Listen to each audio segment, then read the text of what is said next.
going to Marrakesh. Ito ang unang biyahe ko sa Africa at ang destination ay Marrakesh sa Morocco.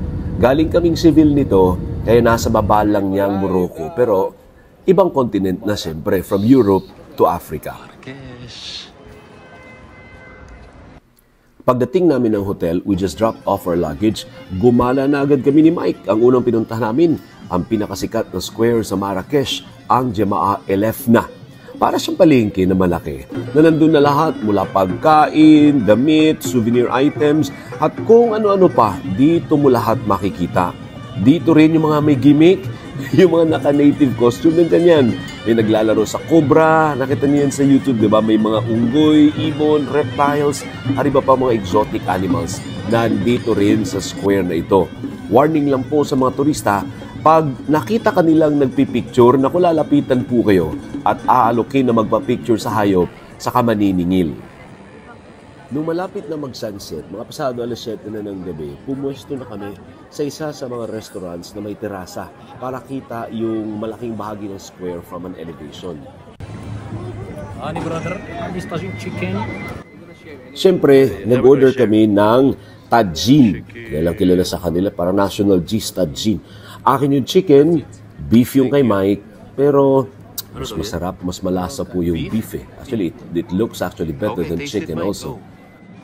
At pasado alas 8 ng gabi, ito na ang itsura ng main square ng Marrakesh. Bustling with activity at parami pa ng parami ang mga turista. Sabi kahit madaling araw daw, lalo pang kumakapal yung dami ng turista. 5:05, iniwan namin na. There's the key. No one is here. The next day, maaga kaming gumising para sa hot air balloon ride na malayo pa sa sentro. May araw na nga nung dumating kami sa breakfast area, may tent na sinet up para sa mga light meals before the ride. Then after a few minutes, lumarga na sasakyan papunta sa site ng take-off ng mga balloon. Along the way, kita na namin yung iba't ibang hot air balloon na naka-take off na. And in less than 5 minutes, nakasakay na kami agad. Sa balloon namin, siguro mga less than 20 kami sa loob, including the pilot. Sabi ng pilot,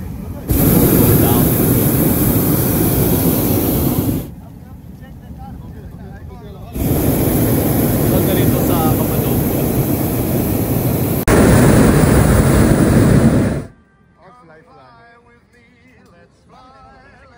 May pa-music pa ang piloto namin. Kaya lang nalulunod din sa ingay ng apoy galing sa hot air na binubuga. Pero para sa akin, kung ako'y tatanungin, personal ko naman, ano po, maganda ang hot air balloon sa Cappadocia sa Turkey kumpara dito. Iba kasi yung landscape doon eh. Pero masaya rin naman ito sa Marrakesh, lalo na kung first time mo.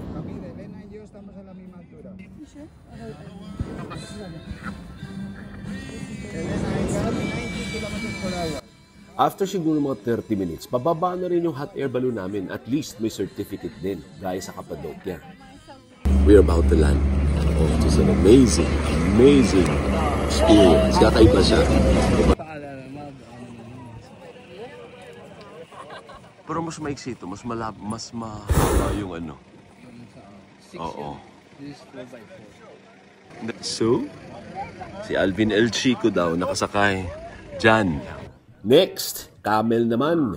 Ngayon lang ako nakasakay ng camel at muntik pang mahulog. Kaya tawang-tawa yung kapatid ko eh. Jump.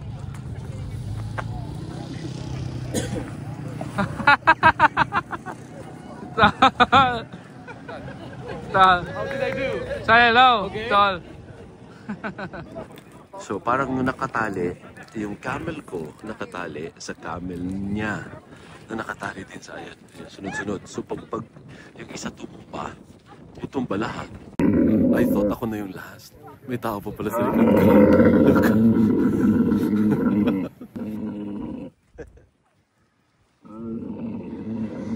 Pinagdugtong-dugtong pala yung mga camel. Para siguro hindi kami maghiwa-hiwalay. Pero may iksi lang naman ng ikot. Mga 10, 15 minutes lang siguro yun.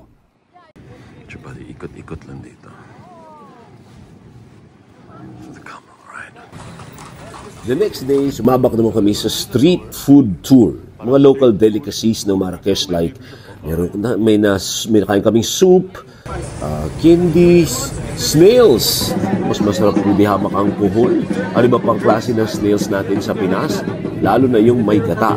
Pero ang pinaka-type ko sa lahat, yung iba't ibang klase ng olives. Wala kasi tayong olives, diba? Imported yun sa atin.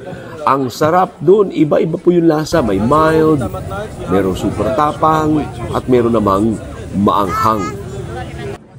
Sa gitna ng square, ang daming gimmick ng mga Moroccans. Parang perya, may mga palaro, meron sinushoot mo yung parang maliit na hoop sa ulo ng bote na parang namimingwit ka. Yung akala mo madali, pero mahirap. Sumubok si Mike nun eh. Wala. After a few minutes, wala pa rin kaming nasushoot. Tapos ang premyo, soft drinks lang din. Kung saan mo na-shoot, parang ang daming na-challenge siya. Kasi parang nakakatuwa siya. Parang perya nga. The next day, nagpunta naman kami sa mga historical sites gaya ng Sajan Tombs na mga 2-minute walk lang mula sa Riyadh namin.